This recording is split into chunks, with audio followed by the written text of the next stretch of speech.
My name is Julia.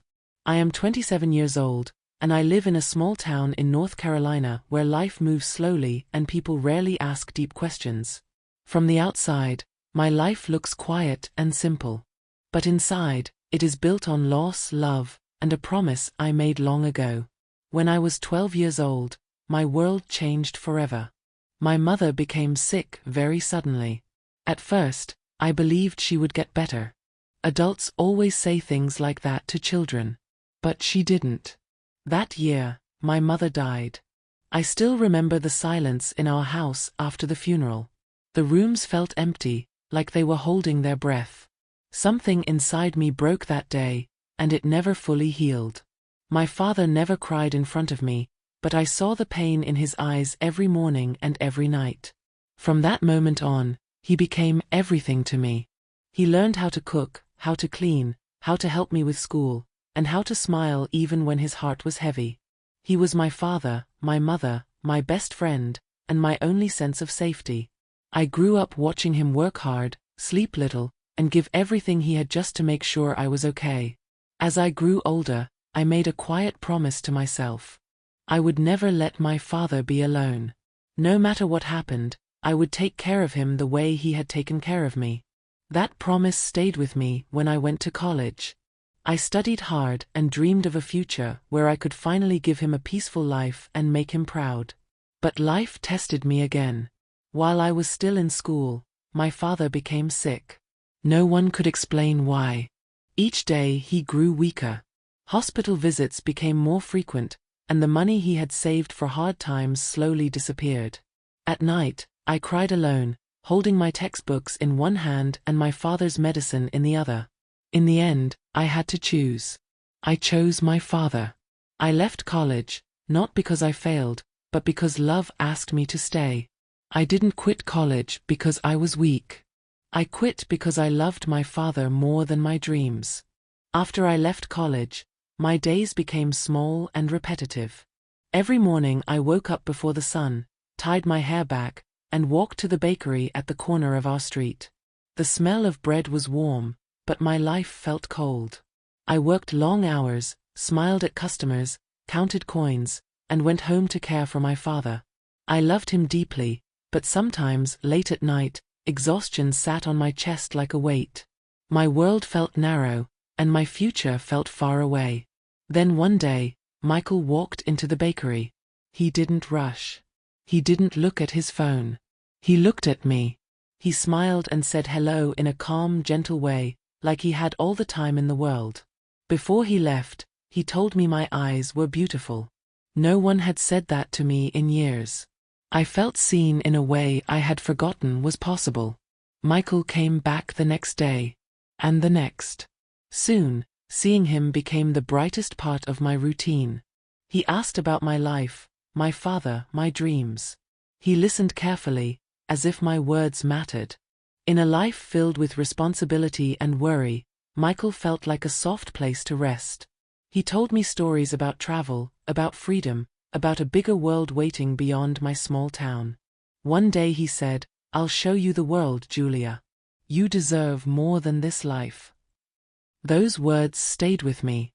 We went for a long drive together one afternoon. The road followed a quiet river, and for the first time in years, I laughed without forcing it. When my foot slipped on the wet ground, Michael caught me quickly. His arms felt safe. He looked into my eyes and said, "I love you, Julia." It felt too fast, but my heart was tired of being strong. I wanted to believe him. I needed to believe him. When he suggested we get married soon, quietly, without anyone else, I said yes. A small church.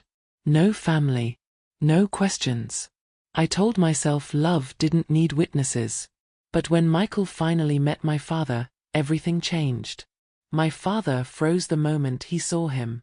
Later, he pulled me aside and spoke with fear in his voice. He told me he had seen Michael before.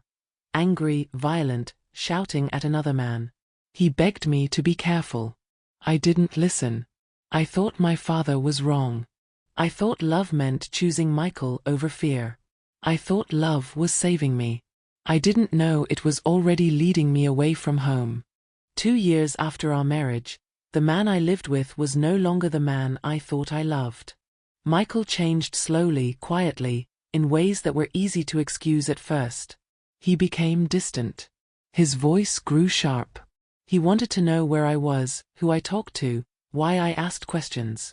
When he shouted, I told myself he was tired. When he ignored me, I told myself I was not trying hard enough. I learned to walk carefully in my own home, choosing my words like fragile glass. I blamed myself for everything. If dinner was late, it was my fault. If he was angry, it was because I did something wrong. I tried harder. I stayed quieter. I believed love meant endurance. Then one day, Michael smiled again. He said he had a surprise for me. A trip. Shopping in the city. A fresh start. I wanted to believe him so badly that I ignored the tight feeling in my chest. We drove for hours. The streets became emptier. The lights disappeared. My heart began to race. When the car stopped near an old warehouse, I asked why. Michael looked at me and smiled, but it was not a loving smile. It was cold. Then everything happened at once.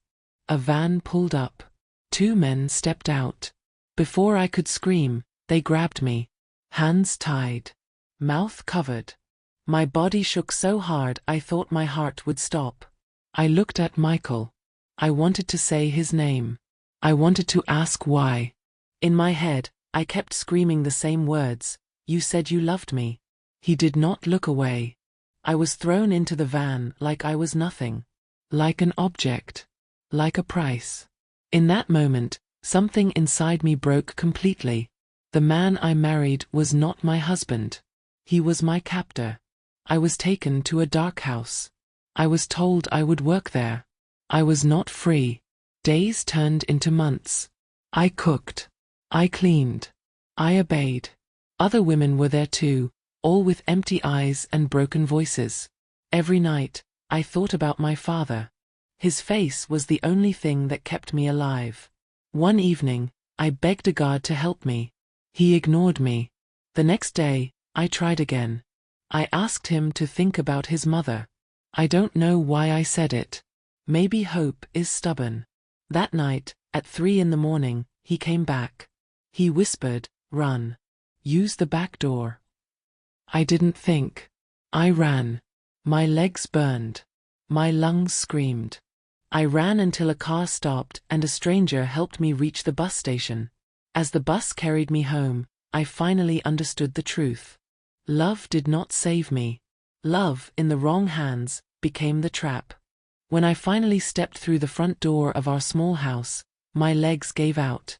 My father was standing there, thinner than before, older than I remembered, but the moment he saw me, he wrapped his arms around me like he would never let go again.